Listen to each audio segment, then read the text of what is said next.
Taste the Daily. அண்மை செய்தி. சென்னை எழும்பூர் தொகுதிக்குட்பட்ட பல்வேறு சாலைகளில் மழைநீருடன் கழிவுநீர் கலந்திருப்பதால் பொதுமக்கள் கடும் அவதிக்கு உள்ளாகியுள்ளனர். இது பற்றி கூடுதல் தகவல்களை தருகிறார் செய்தியாளர் கோபாலகிருஷ்ணன். வணக்கம் கோபாலகிருஷ்ணன், கூடுதல் தகவல்கள். அருண் வணக்கம். சென்னையில் கடந்த 2 தினங்களாக அவ்வப்போது விட்டு பெய்து வரும் மழைக்கு பல்வேறு சாலைகளில் மழைநீர் அதிக அளவில் தேங்கி கழிவுநீருடன் கலந்திருப்பதால் பகுதி மக்கள் மிகவும் சொல்லனா துயரத்துக்கு ஆளாகி இருக்கின்றனர். தற்போது நாம் பார்த்து கொண்டிருக்கும் காட்சிகள் அனைத்துமே சென்னை எழும்பூர் தொகுதிக்குட்பட்ட சூளை பகுதியில் உள்ள குடியிருப்புகளில் தான் இந்த அளவுக்கு மழைநீருடன் கழிவுநீர் கலந்து இருந்து பொதுமக்கள் சாலைகளில் நடந்து செல்ல முடியாமல் அவதிப்பட்டு வரும் காட்சிகளை நம்மால் பார்க்க முடிகிறது. குறிப்பாக இந்த எழும்பூர் தொகுதிக்குட்பட்ட சூளை 77வது வார்டில் குழந்தைசாமி தெரு, கோவிந்தன் ஐயப்பன் தெரு உள்ளிட்ட பல்வேறு சாலைகளில் இதுபோன்று மழைநீர் கழிவுநீர் கலந்த காட்சிகளை தற்போது ஒளிப்பதிவாளர் மாரி அவர்கள் ஒளிப்பதிவு செய்த காட்சிகள் தான் தற்போது நாம் பார்த்து கொண்டிருக்கிறோம்.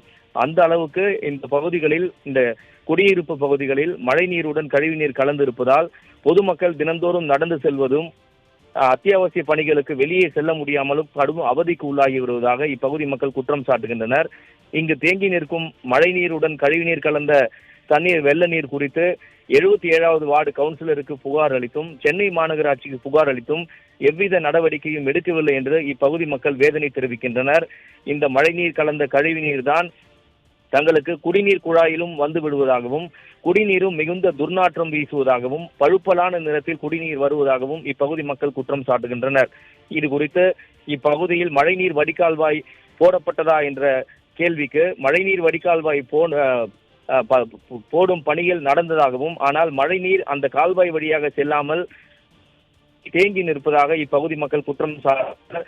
அதற்கேற்றாற்போல் கழிவுநீர் அகற்று வாரிய ஊழியர்களும் மழைநீர் வடியாத பகுதிகளில் கழிவுநீரை உறிஞ்சி எடுக்கும் வாகனத்தின் மூலம் கழிவுநீரை அவ்வப்போது வெளியேற்றுகிறார்களே தவிர இந்த பகுதிக்கு சூளை தட்டான்குளம் பகுதி மக்களின் குற்றச்சாட்டாக இருக்கிறது. புகார் குறித்து நடவடிக்கை எடுக்க பலமுறை நேரில் சென்றும் தொலைபேசி வாயிலாகவும் சென்னை மாநகராட்சிக்கும் மாமன்ற உறுப்பினருக்கும் புகார் அளித்தும் கூட எவ்வித நடவடிக்கையும் எடுக்காமல் இருப்பதால் தாங்கள் மிகுந்த துயரத்துக்கு ஆளாகி இருப்பதாக இந்த சூளை பகுதி மக்கள் வேதனை தெரிவிக்கின்றனர்.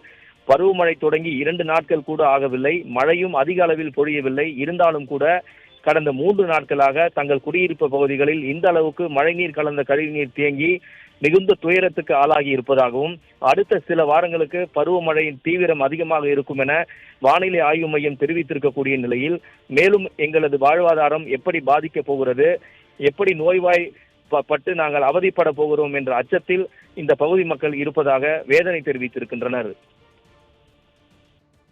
தகவலுக்கு நன்றி கோபாலகிருஷ்ணன்.